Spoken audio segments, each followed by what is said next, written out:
Hello बच्चों, ये हम लोगों ने जो 7 अप्रैल 2013 को ऑफलाइन जेईई मेंस हुआ था उसके फिजिक्स के डाउट ले रहे हैं। तो ये क्वेश्चन नंबर 62 से डाउट शुरू हो रहे हैं। सबसे पहले क्वेश्चन नंबर 62 है, कह रहे हैं diode detector is used to detect an amplitude modulated wave of 60% modulation by using a condenser of capacity 250 picofarad in parallel with a load resistance of 100 kilo ohm. Find the maximum modulated frequency which could be detected by. एक तरह से देखा जाए तो थोड़ा सा ये syllabus जो है ये question out of syllabus type का है, बिकॉज हम लोग आरसी सिस्टम्स के बारे में बहुत ज़्यादा पढ़ते नहीं है। अब एनसीईआरटी में 2013 की बात अलग थी, लेकिन अब बहुत ज़्यादा पढ़ते नहीं है। बट कंसेप्ट ये है कि जिन लोगों ने थोड़ा बहुत डिके ऑफ करंट वगैरह के बारे में पढ़ा होगा, तो जो आरसी सिस्टम्स होते हैं, उन आरसी सिस्टम्स के लिए जो टाइम कांस्टेंट होता है टाउ, वो आरसी हो जाता है।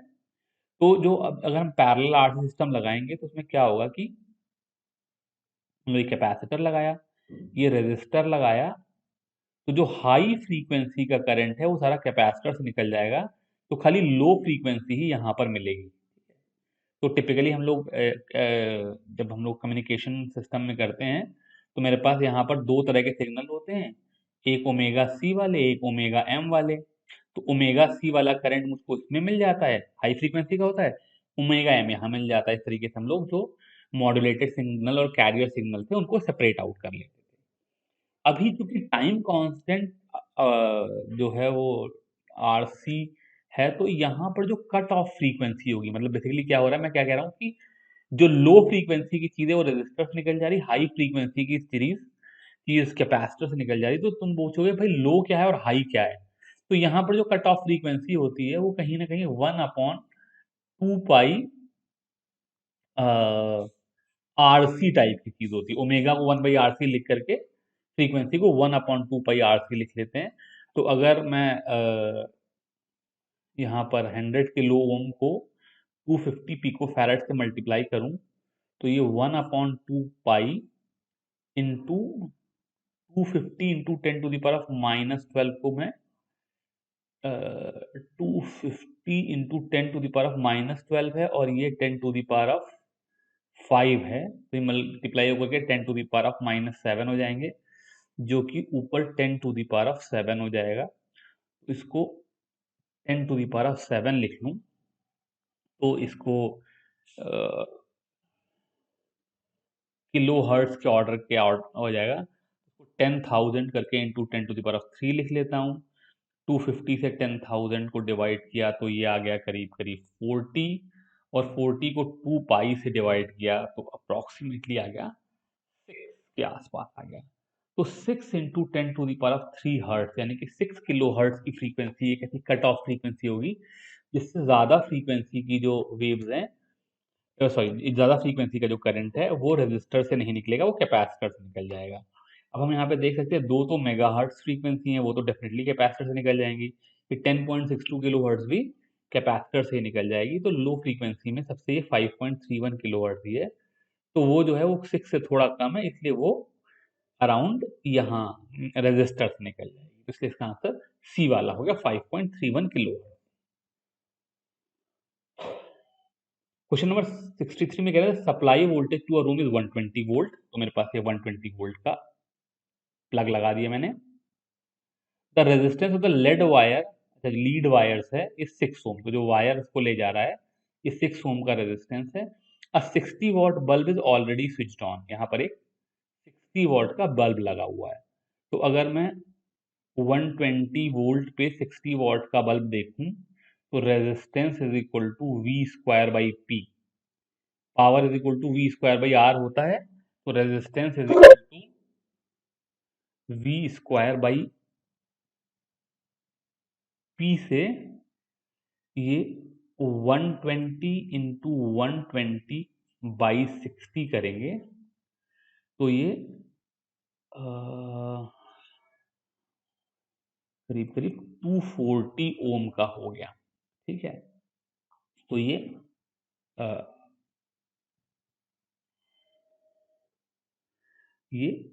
240 ओम का हो गया, और 240 ओम के ऊपर जो V हो गया उसकी वैल्यू हो गई 240 अपॉन 246 इंटू 120, अब इसकी वैल्यू कैलकुलेट कर लेंगे, ये V इनिशियल है। अब हमने क्या किया, इसके पैरेलल में ये कह रहे हैं 60 watt bulb is already switched on. What is the decrease of voltage across the bulb when a 240 watt heater is switched on in parallel to the bulb? अब की बार मैंने क्या किया, इसके पैरेलल में एक 240 वॉट का हीटर लगा दिया, तो इसका जो रेजिस्टेंस हो जाएगा 120 इंटू 120 अपॉन 240, तो ये 2 आ गया, ये 60 ओम हो गया। तो 60 ओम होने की वजह से 240 और 60 पैरेलल में है, तो इसको मैं basically 1/R is equal to 1/240 plus 4/240 लिख लूँ 1/60 को, तो ये 5/240 हो गया, जो कि बेसिकली 1/48 हो गया। तो ये जो रेजिस्टेंस हो गया वो बेसिकली अब नेट 48 ओम का हो गया। तो जो V फाइनल हो गया वो हो गया 48 अपॉन 54 इंटू 120। ठीक है, तो ये V फाइनल है, ये V इनिशियल है, इन दोनों का डिफरेंस हम लोगों को निकाल लेना है और वो कहीं से 10.04 वोल्ट आ जाएगा, ये हमारा आंसर हो जाएगा। ठीक है, तो बेसिकली जब मैं हीटर लगा दे रहा हूँ तो हीटर आ जाने की वजह से जो मेरा हीटर और बल्ब सिस्टम है उसका रेजिस्टेंस कम हो जाएगा, जिसकी वजह से उस सिस्टम का वोल्टेज ड्रॉप कम हो जाएगा, और वोल्टेज ड्रॉप कम हो जाएगा तो वही जो मतलब वोल्टेज ड्रॉप, जो नया वाला वोल्टेज ड्रॉप है उसको पुराने वोल्टेज ड्रॉप में से निकाल करके डेल्टा भी निकाल। क्वेश्चन नंबर 64 कह रहे हैं uniform cylinder of length m and mass m have cross-sectional area A suspended with its length vertical from a fixed point by a massless spring such that it is half submerged in the liquid of density sigma at an equilibrium position. The extension x naught of the spring when it is in the equilibrium। भाई तो बड़ा सरल सा सवाल है। अगर मैं इस चीज को देखूं तो ये मेरा सिलेंडर है, सिलेंडर पे लगने वाले फोर्सेस कौन से हैं, के एक्स नॉट ऊपर है, एम जी नीचे है और साथ ही साथ बॉयंसी ऊपर है। तो यहां से के एक्स नॉट की value M G minus buoyancy हो जाएगी, यानी कि एक्स नॉट की value M G by K 1 minus B upon M G हो जाएगी। अगर पूरे में एम जी कॉमन लेकर एक कर लें, ठीक है ना। तो पहली बात तो यहां से दिखाई दे गया कि जो मेरा आंसर है वो फर्स्ट या सेकंड में से कोई एक हो जाएगा। अब जरा बॉयंसी की वैल्यू निकाल लेते हैं। क्योंकि हाफ ही सबमर्ज्ड है इसलिए बॉयंट फोर्स जो हो जाएगा वो जाएगा length by 2 into area into sigma, ये हो जाएगा mass of liquid displaced into G upon M G. तो ये L A sigma by 2m वाला टर्म आ गया, इसलिए सेकंड करेक्ट आंसर है। फर्स्ट वाला आंसर होता अगर ये पूरा का पूरा उस लिक्विड में डिप्ड होता, वो by two L by two की जगह एल पूरी लेंथ लिक्विड के अंदर डिप्ड होती। तो यहां से मेरा इक्विलिब्रियम पे extension on in the spring आ गया। क्वेश्चन नंबर 65 देख लेते हैं क्या कह रहे हैं। कह रहे हैं two charges each equal to Q are kept at X is equal to minus and X is equal to A on the X axis. चलो भाई ये एक एक्स एक्सिस बना ली, यहाँ पर a कॉमा 0 पे एक चार्ज रखा है, एक ये चार्ज माइनस ए कॉमा 0 पे रखा है। A particle of mass m and charge q naught is equal to small q by 2 is placed at the origin, ये यहाँ पे रख दिया गया। If charge q naught is given a small displacement y, पता नहीं क्या y ही होगा, along y axis the net force acting on the particle is proportional to। तो पहली बात तो यहाँ पर तुमने रखा y, तो चूंकि ये q है, ये q है और ये q बाई 2 है, तो इसके ऊपर लगने वाले जो फोर्सेस होंगे वो रिपल्सिव होंगे। तो जो फोर्स होगा ये इधर की तरफ लगेगा रिजल्टेंट इसका, इसलिए पहली बात तो नेगेटिव वाले दोनों आंसर घट जाएंगे। अब फोर्स y पे किस तरीके से डिपेंडेंट है, तो बड़ी सिंपल सी बात है।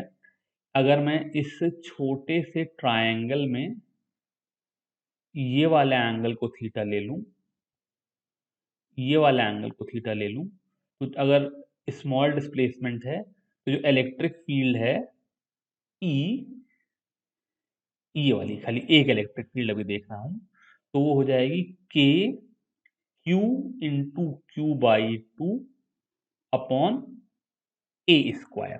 ठीक है, अब इस ई के जो ई कॉस थीटा वाले कंपोनेंट हैं वो कैंसिल हो जाएंगे और ई साइन थीटा वाले ऐड हो जाएंगे। तो सॉरी ई नहीं, मतलब ई में क्यू बाई टू नहीं लगेगा। ठीक है, तो इस क्यू बाई टू पे लगने वाला जो फोर्स हो जाएगा एफ हो जाएगा Q by two into two E, जो कि two K Q by A square और इंटू साइन थीटा।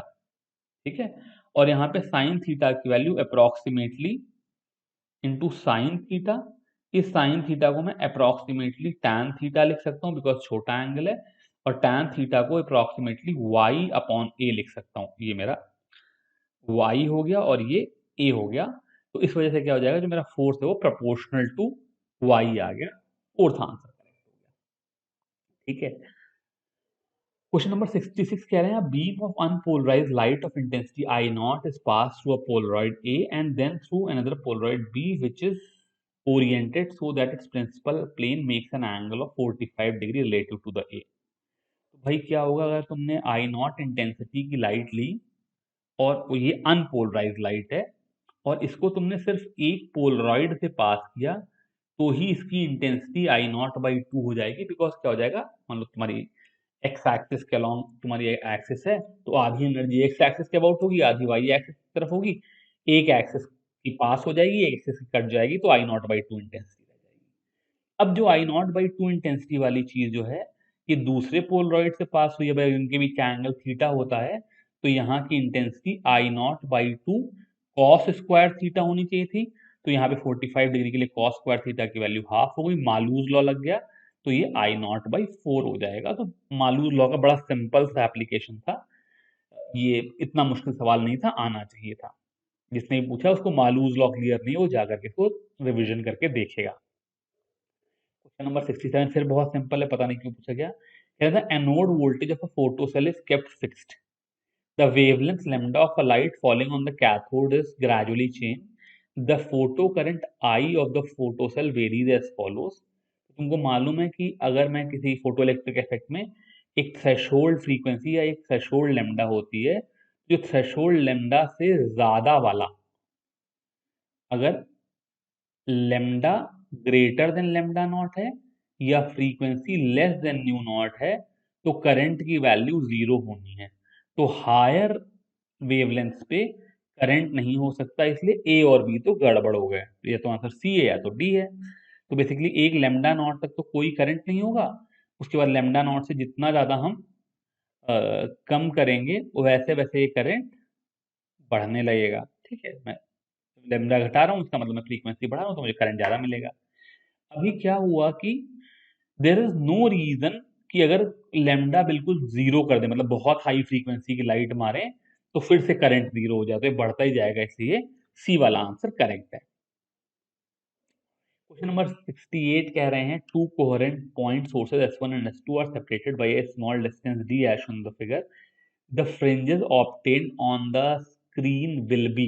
ठीक है, तो देखो ये S1 और S2 के बीच में स्मॉल डी का गैप है, कैपिटल डी दूरी है। तो अगर मैं स्क्रीन पे देखूं, तो मान लो ये कोई पॉइंट है जहां पे S1P माइनस S2P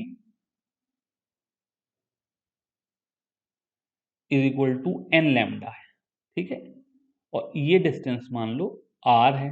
ठीक है, तो अगर यहां पर S1P minus S2P is equal to N lambda है, तो ओरिजिन को सेंटर रख करके मान लो ये एक्स एक्सिस है, तो वाई जेड प्लेन में आर रेडियस पे जितने भी पॉइंट हैं उस सर्कल में कहीं पर भी देखोगे, तो S1P माइनस S2P की वैल्यू एन लेमडा ही रहेगी।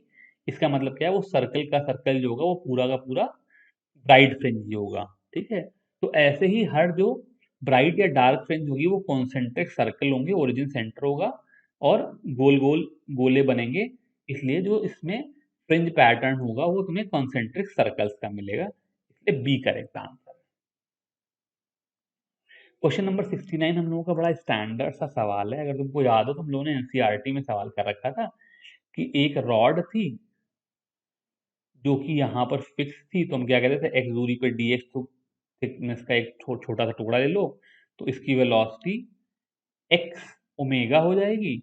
इसलिए इसके across EMF DV is equal to B L V की जगह पर B into X omega D X हो जाएगा, और फिर 0 से एल तक इंटीग्रेट कर देते थे, तो ये B omega L square by 2 आ जाता था। ये हमने एनसीईआरटी में कर रखा था। अब उसी चीज का ये थोड़ा सा वेरिएशन है। ये कह रहे हैं metallic rod of length L is tied to a string of length 2L, यानी कि ये लेंथ L है, और ये जो रस्सी है जो कि स्प्रिंग जैसी बनाई है, इसकी लेंथ 2L है। तो बेसिकली इस बार मेरा ओरिजिन यहाँ पर नहीं है, मेरा ओरिजिन यहाँ पर है, ये गैप 2L है। अब मैं अगर x दूरी पर ये छोटा सा टुकड़ा ले लूं, तो मेरा dv अभी भी b into X omega into D omega होगा। बस खाली मेरा रॉड जो है वो 2L से 3L तक जा रहा है, इसलिए जो मेरा इंटीग्रेशन हो जाएगा वो 2L से 3L हो जाएगा। ठीक है, तो जो बेसिकली जो पोटेंशियल डिफरेंस हो जाएगा वो बी ओमेगा कॉमन हो जाएंगे, और एक्स डी एक्स का इंटीग्रेशन एक्स स्क्वायर बाई 2 हो जाएगा, तो बाई 2 कॉमन ले लूँ, तो यहाँ पर आ जाएगा 9L square minus 4L square, तो ये 5L स्क्वायर हो गया, इसलिए थर्ड आंसर हो गया। ठीक है, तो बेसिकली जो इंटीग्रेशन 0 से L तक कर रहे थे, वो इंटीग्रेशन इस सवाल में 2L से 3L तक करेंगे, बिकॉज मेरी रॉड इस समय 2L से 3L के बीच में लाई कर रही है, बाकी सारा का सारा खेल सेम। क्वेश्चन नंबर 70 में ऑलरेडी एक पेपर में करा चुका हूं, मैं फिर से बता रहा हूं। In hydrogen like atom, electron make a transition from an energy level with quantum number n to another with n minus 1, where n is very greater than 1, the frequency of the radiation। तो यहाँ पे जो frequency हो जाएगी nu is equal to nu naught 1/n-1 का square minus 1/n square हो जाएगी, because हमारा वेव नंबर इसी तरह से प्रोपोर्शनल होता है, राइट? बर्थ इक्वेशन याद ही है। तो यहाँ पर अगर मैं न्यू नॉट कॉमन ले लूँ, तो डिनोमिनेटर में आ जाएगा एन स्क्वायर n-1 का स्क्वायर, और न्यूमरेटर में आ जाएगा n स्क्वायर माइनस n-1 का होल स्क्वायर। ठीक है, तो बेसिकली ये हो जाएगा न्यू नॉट इंटू न्यूमरेटर में आ जाएगा 2n-1 upon n square into n-1 का स्क्वायर। यहां तक तो कोई दिक्कत नहीं है। अब अगर n वेरी ग्रेटर देन 1 है, तो मैं क्या कह सकता हूं कि मैं इस 2n-1 को अप्रोक्सीमेटली 2n लिख सकता हूं, और इस n-1 के स्क्वायर को अप्रोक्सीमेटली n स्क्वायर लिख सकता हूं। तो बेसिकली ये new not 2n upon n की पावर 4 हो गया, तो n से n कट गया, यहाँ डिनोमिनेटर में n क्यूब रहेगा, इसलिए जो मेरी फ्रीक्वेंसी होगी वो प्रोपोर्शनल टू 1/n क्यूब आ जाएगी। 71 कह रहे हैं assume that a drop of liquid evaporates by decrease in surface energy so that its temperature remains unchanged. What should be the minimum radius of the drop for this to happen? तो बड़ी सरल सी बात है। यहाँ पर मान लो मेरी drop जो है ये r रेडियस की है, ठीक है? तो इसको एवोपरेट करने के लिए मुझे 4/3 पाई r क्यूब इंटू जो भी इसकी डेंसिटी है इंटू लेटेंट हीट, इतनी मुझे एनर्जी चाहिए। अब अगर ये बिना टेम्परेचर चेंज के एनर्जी मुझे मिली, तो ये एनर्जी कहाँ से आई? ये एनर्जी बेसिकली अगर सरफेस टेंशन दे रखे हैं, तो ये सरफेस टेंशन से आई होगी। मतलब बेसिकली पहले मेरे पास 4πr² इंटू टी इतनी सरफेस एनर्जी थी, जो कि अब जीरो हो गई बिकॉज ड्रॉप ही गायब हो गई। तो जो चेंज इन सरफेस एनर्जी है, वो एनर्जी मुझे एवोपरेशन करने के काम में आ गई। तो यहाँ पर मैं 4πr² से 4πr² कैंसिल कर दूं, तो यहाँ पर एक r रह जाएगा, और यहाँ से r की वैल्यू, भाई थोड़ा सा गलत आंसर आ गया, 3t/ρl आ गई। ठीक है, अब